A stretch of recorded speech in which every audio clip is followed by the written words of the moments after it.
Cade Klubnik led his Austin Westlake Chaparrals to the state semifinals, but found his team trailing North Shore High School.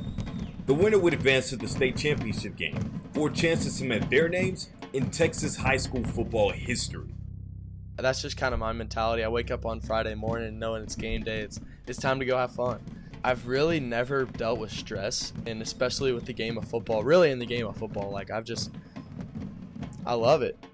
In Cade's sophomore season, he was a backup for Austin Westlake. They won the 6A Division II state championship in 2019.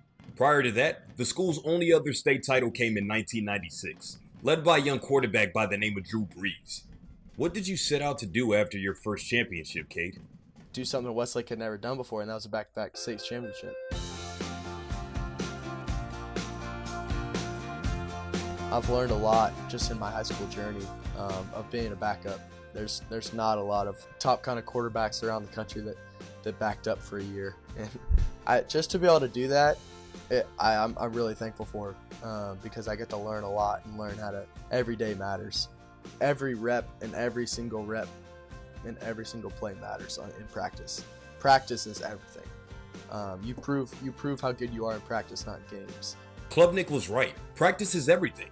Practice is where he met the friend and teammate who changed his life. Jackson Coker was a senior at Austin Westlake when Cade Klubnik was a sophomore. He led them to their 2019 championship before Cade won it in 2020. Whether you're the starting quarterback or the fourth string kicker, he just was everybody's best friend, and he just knew how to bring the team together. I remember he got hurt and then came back, and our first touchdown we ever scored was against Lake Travis together, and I'll never forget that play. We gave each other the biggest hug after.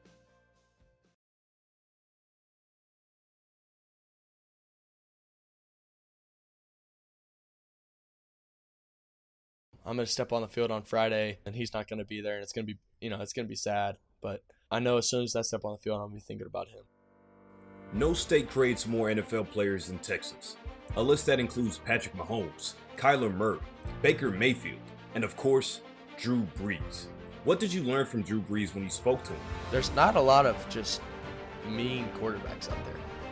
Like if you think of the NFL, there's not a bunch of selfish, just kind of rude players that play quarterback in the NFL. I mean, I don't personally know anybody. I mean, there's a lot of just kind of rude teammates and quarterbacks that play high school football. I think the higher up you go, the more those guys kind of filter out, because their mentality of I want what I want on a team instead of what I want for my team, coaches don't like that, and that just kind of flushes out. Do you think football has changed in any way? I would say just like the speed of the game has really picked up, and when it comes to RPOs and play actions and stuff like that have really picked up. You're hearing everybody talk about it. It's kind of moving away from true under the center type of stuff. It's moving a little bit more away from the Patriots and a little bit more of the Chiefs. I'm not trying to be Patrick Mahomes, but it's just little things like stuff I would never even think about, where it's just like kind of repetition and little things like short routes where I just, I don't need to get my full kind of motion in there. Sometimes it's just a little spit out real quick and just being accurate and kind of practicing that. Who's your favorite superhero? Iron Man. I don't know why, but it's pretty cool. He doesn't really have any superpowers, but he's just a cool dude. And what are your superpowers on the field? Decision making, knowing exactly where to put it every single time, perfect accuracy, and anticipation. I feel like if you have all three of those things, it's kind of hard to lose. I mean, it's kind of tough to beat. And who's the Cade under the suit? Selfless, and that's kind of a selfish word to say, but I think I just kind of learned from Jackson and other people that no matter how good I am and stuff, it's not about me. There's 10 other dudes on the field with me. I'm not going to be very good if they're not very good. It's all about raising everybody else up. You get too much love whenever you win, and you get too much hate whenever you lose, and it's all about spreading the love to as many people as you can. I like having fun. Not stupid fun, but just I don't like being bored. I like just living and making memories with my friends and with my family and enjoying life.